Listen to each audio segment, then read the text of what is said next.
Hey guys, welcome back to the shack. Today we're going to be talking about this guy here, and this is the new Omni 1 from ComMarker. It's a UV Galvo style laser, and if you've never heard of one, it's pretty awesome. It unlocks almost any material that you can think of, and it's kind of filling in a gap for me here at the shop, enabling me to do things that in the past I just didn't want to do because they were too messy.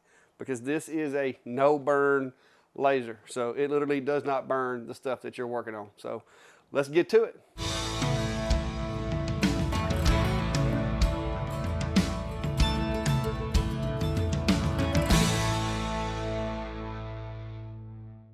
All right guys, just to catch some of you up that may not be familiar with a Galvo. Galvo machines are more of the smaller work area type machine, typically associated with being a fiber laser that you would use to engrave metals and stuff like that. But they can be other wavelength of lasers, such as UV. You can also have blue diode Galvos. You can have CO2 Galvos. It really doesn't matter the wavelength. It's more the galvanometer is describing the way in which it works. This particular machine is a 5-watt UV. It's from ComMarker. It's Omni 1 is the name that they've given it. And I know what you're thinking, 5 watts. You know, I've got 20-watt machines. I've got 30-watt machines as far as the fibers go. 5-watt doesn't seem like a whole lot. And it's really not a whole lot. But the way that a UV works, the way the machine interacts with materials, it can do some pretty intense work. So don't let 5 watts kind of throw you off. And one of the things that I want to point out to you is with it being a Galvo, it's not quite the way your typical diode is. There are going to be some internal adjustments that you may or may not want to do as far as the lens and the work area involved. I've went through mine and adjusted everything. It did have a little bit of adjustments that needed to be done. I ran it some without it, but after getting used to the machine and starting to notice that there was a little bit of an issue, I went through, calibrated the lens, and got everything the way it's supposed to be. There's lots of resources out there, videos on YouTube and so forth, about how to go about doing all that. The manufacturer, ComMarker, does send a correction file with the machine, and it was mostly correct, but there was some little fine tweaks that needed to be done to it for this particular machine, because a lot of times that correction file is going to be sent with, you know, hundreds of machines, and so it may be a little off from 1 or 2 of the machines, but a little bit of adjustments and probably about 30 minutes of my time, and I've got it dialed in, and it is working exactly the way it's supposed to. There are a couple of things, even though I'm really loving the machine, there is one particular thing that I feel like if they'd have done with this machine, it would have made it a lot more useful, and that is every other Galvo machine I've ever had in this shop, fiber or otherwise, has always had a red little dot that would kind of outline your material and frame for you and let you know where everything is going to be. With this machine, it doesn't have it. You have to use this little acrylic panel here to be able to see it. That's a little irritating. It's doable, but I guess I'm just spoilt from the little red dot. So if there was anything about this machine so far that I have found that I wish they'd have done differently, that's going to be my one complaint that I've got at this point. So let's go over some of the material testing that I've done and give you an idea of what you can do with this machine and what kind of materials it's going to unlock for you in your business or hobby at your place. So let's move over to the table. All right guys, so as you can see, I've got a lot of different materials all over the spectrum here on the table. The big thing that most of you are probably going to want to know about is metals. And yes, you can mark metals with this machine. I will say if metals is what you're going after though, you'd probably be better off, more suitable with either a regular fiber or a MOPA. But if you're going to do some light metal engraving from time to time, this machine can do it. It's not as fast as some of the MOPAs and the other machine. I will say too, I don't know how well you can see it, but these grids here are all off of the Omni 1. And I did get some colors, but when I tried to reproduce those colors, of course, I just wound up with a grayscale image. So color is one of those things that is cool, but to me, it's just really not worth it. Some of the superstar materials that I would like to mention, because there are those materials, guys, that we who have the blue diode lasers and even fiber lasers sometimes struggle with, and that is glass, which can be done with this machine. Now, I will tell you this. The machine has so many variables with frequency, Q pulse, and speed. You can't adjust the power, but with those three things, there's a lot of variations, and you have to do some testing to find those great settings. ComMarker sent a material library with the machine, and it'll work, but it's not necessarily the best settings for what you're doing, but it'll kind of get you in the ballpark. This is a big one for a lot of people. This is clear acrylic. It took me a little while to get it to look the way I wanted it to without over burning it or turning it yellow or anything like that. But there's the settings on that, and it's doing a really good job. You do want to put something between this and your work bed, because even though it engraves it, it can still go through there and mark what's underneath it. So you've been warned on that. One of the other things that I want to point out about this machine, and if you look at the specifications, I'll put a link down below. You can look at all the specs, but the dot on this machine makes the dot on a fiber look big. All right, so that means you're going to get really, really, really sharp detail. This is a piece of black acrylic that I engraved an image on. So that's the kind of stuff that you can get with this machine, and it doesn't burn it. It doesn't melt it. I got dust all over everything, but it didn't damage the material. This is not, like, you can barely even feel that this is on there, but this is black, it's standard black acrylic. So with this machine, the really ultra fine resolution of the machine enables it to do details and do things that you can't do with a lot of the other machines on the market. Well, any of them really, unless they're another UV, because of the dot size. Like my little alien guy there. This is an image that I did, and this was like one of the first images I did. I haven't really sit and played with it a lot, but that was just a real quick image that I ran through, and it does a really, really good job on images. Now, as far as the metals, you can do some marking on brass and that kind of thing. I haven't nailed it down to get the real black dark marking yet, like that I can with some of the other machines, but you can mark brass. Even some of the real thin metals, you can actually cut. Now, I don't know that they intended this machine to do this, but I have found that with 10 passes or so, you can cut through these real thin pieces of metal that are about the same thickness as these little anodized business cards that you can buy. And so I cut a bunch of those just to practice. Now you'll have to kind of push the little cut part out, so it's kind of cutting and scoring all at the same time. More passes, I probably could have got it to drop clean. Another thing with the anodized cards is you will get the white engraving instead of the metal being exposed. You can do the white so that it gives you a little more contrast on those cards when you're doing those. And here's these are the little pieces that I cut out of those business cards and engraved.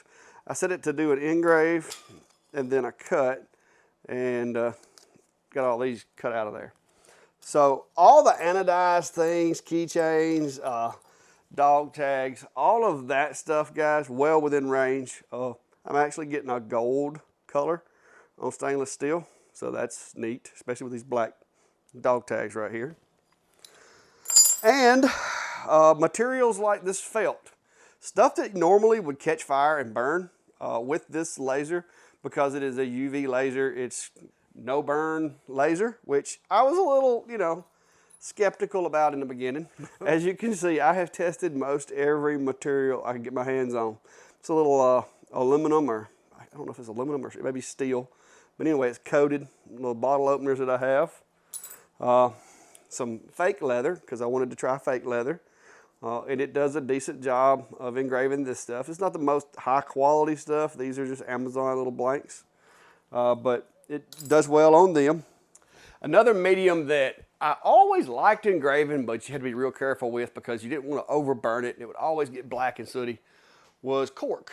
And I have found that it does a really good job with cork without burning it up. The one thing that I did have to kind of do a little research to find also, guys, when they shipped me this machine, there wasn't a whole lot of information on the frequency range of the machine or the pulse range of the machine. So I had to reach it back out to ComMarker and get a little bit more clarification. And I will tell you that the machine is capable of Q pulse from 20 or less, which means, you know, from like 1 to 20 on the Q pulse. And as far as the frequency can be between 30 and 100 kilohertz.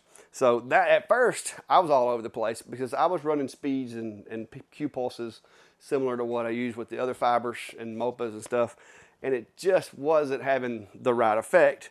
But then I realized that instead of stopping at, say, 60 for my frequency or 30 for my frequency, it would go all the way up to 100. I started getting a lot better results all around on all the different materials. So, also, wood. I mean, not that this is something that I think you would use for wood if you had access to other machines, but if you don't, then there you go. It does a really good job on this little 3mm basswood, and that was cut out on this machine, guys. And that's one thing that has really shocked me about this machine is I'm actually cutting material with a Galvo.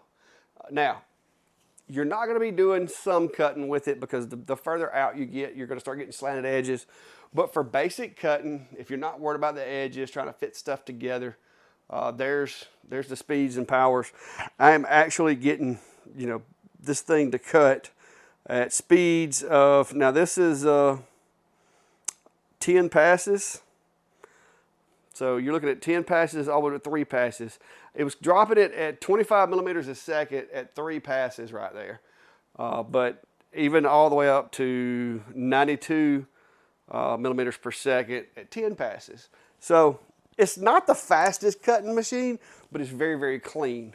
The one thing that I will say that I've noticed about this machine versus CO2s, diodes, or whatever, look in between those cuts. See those little pieces of material?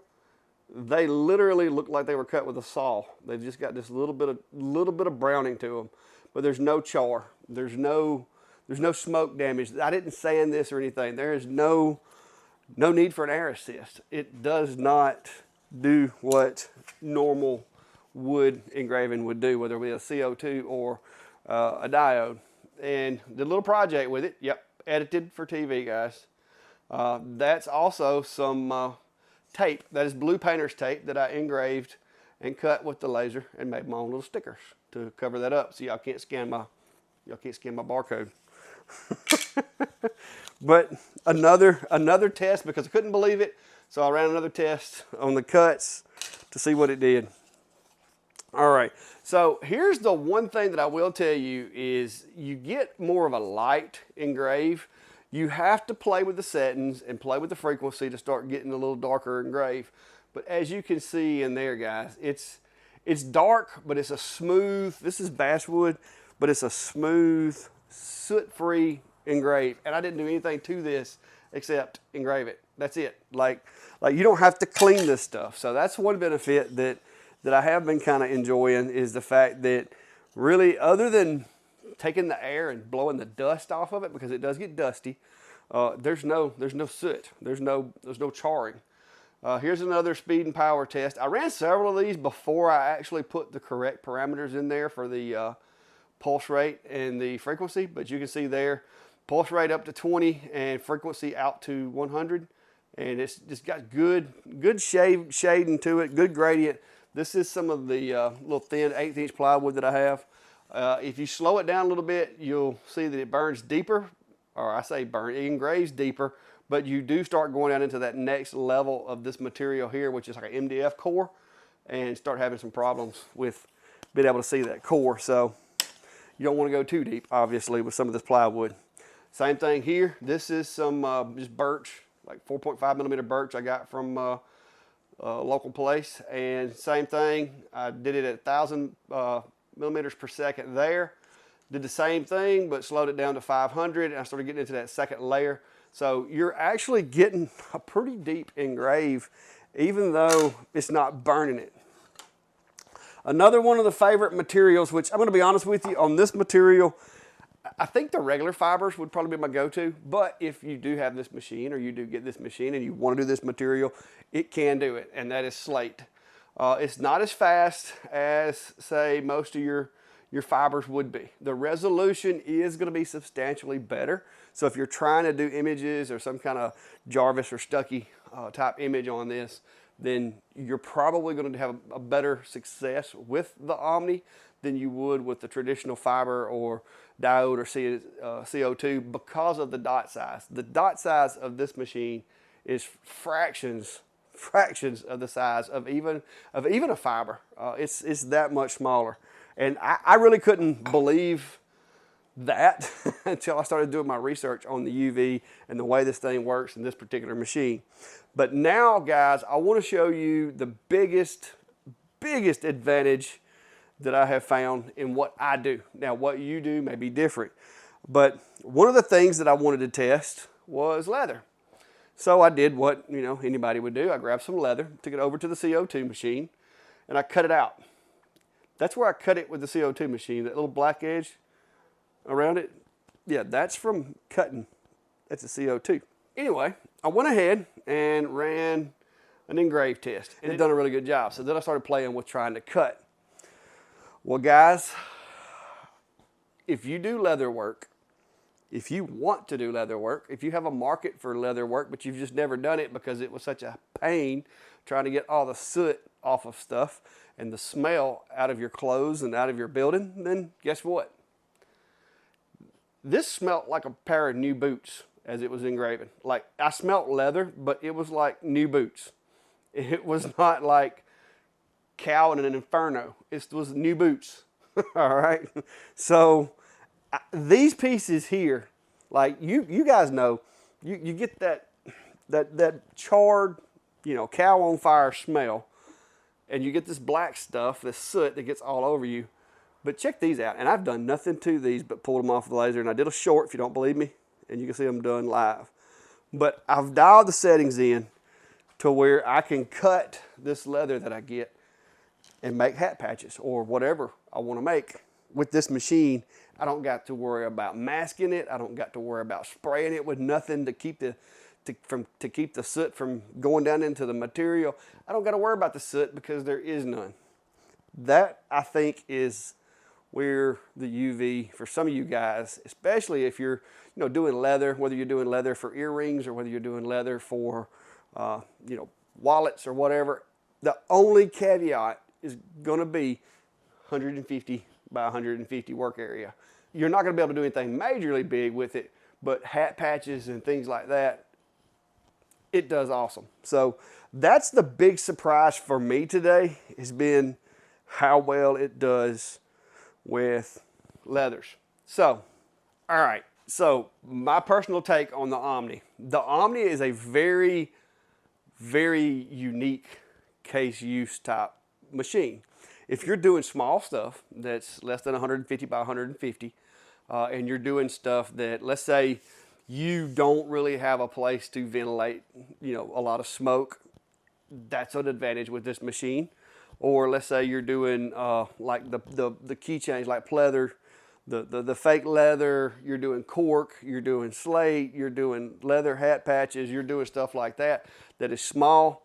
I think that's where this thing comes into play, because the two things that it doesn't do is it doesn't generate like soot. It doesn't, if you're cutting out little small pieces of 3 millimeter material, like if you're making whatever out of little 3 millimeter pieces of material, it's not burning it up. There's no soot. There's no cleanup after the fact.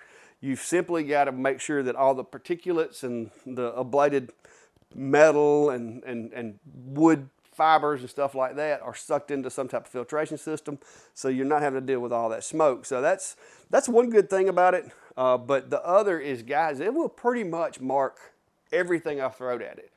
Some things I will say, yes, I could mark with other machines faster, but if this was the only machine that I had, assuming my projects were less than 150 millimeters square, there's not a material that I use that I haven't thrown at this thing that it won't mark. So that, I think, is where the advantage of this machine comes in, is the ability to mark pretty much any material that I can think of, and the ability to also do that without making a mess and generating a whole lot of smoke. This is just mind-blowing to me. Guys, if I'd have done this with a diode or CO2, you guys, you know how that would have turned out, right? A CO2, it would have been black. We'd have been sitting here with tape trying to get all the soot off of it. A diode, same case. So if you're into leather working, like my buddy Valley Forged over there, when he sees this video, Eric is going to have a fit, because that like I said, that's no treated, no more soot. It's done. So I think that's where it falls into play. Now, obvious elephant in the room, guys. That's a lot of money for 150 by 150 work area. I understand that. So this is going to probably be one of those things that you're going to either be a really serious hobbyist, or you're going to be bringing this into a business environment to drop that kind of money on something like this. But I think, depending on your work area, this thing is literally 3 feet by 3 feet, 3 feet deep, 3 feet high, 3 feet wide, a 3 by 3 by 3. You could set this up and do stuff with, a ventilation tube. So I think there is a market for it for that, but you're going to have to make sure you know what you're getting into, because it is a hefty investment. But if you're in the laser arena already and you're wanting to mark things that you can't mark, this could close the gap. It has definitely closed the gap for me. I'm back to selling leather stuff because I quit doing it because I hated dealing with the stuff. But now, anybody want some hat patches? We'll knock them out, That's kind of where I'm at. With that said, the ComMarker Omni 1 is going to be with me for a while. I do have a need for it. I didn't know how much of a need I had. But with the glass, with the ability to mark glass, with the ability to mark clear acrylic, and now with what I have found with being able to cut such things as leather, I'm sold on it, okay? It is going to have a permanent residence where it is sitting, and I want to work it into jobs. There will be more content with the machine as soon as I can get some out. So if this is something you're interested in, be sure to hit the button and subscribe down below, and stay tuned for more content with the Omni 1 and all these other lovely machines in the room. But if you do want to check the machine out, look at the specs and kind of wrap your head around all the geeky numbers and stuff, I will drop links down below. Or if you just want to see how much it costs, I'll drop links down below, and it'll take you to the web page, and those will be affiliate links. So if you do decide to get one, ComMarker will know I sent you, and hopefully they'll send me a little cash. But in the meantime, guys, be safe and have a good day.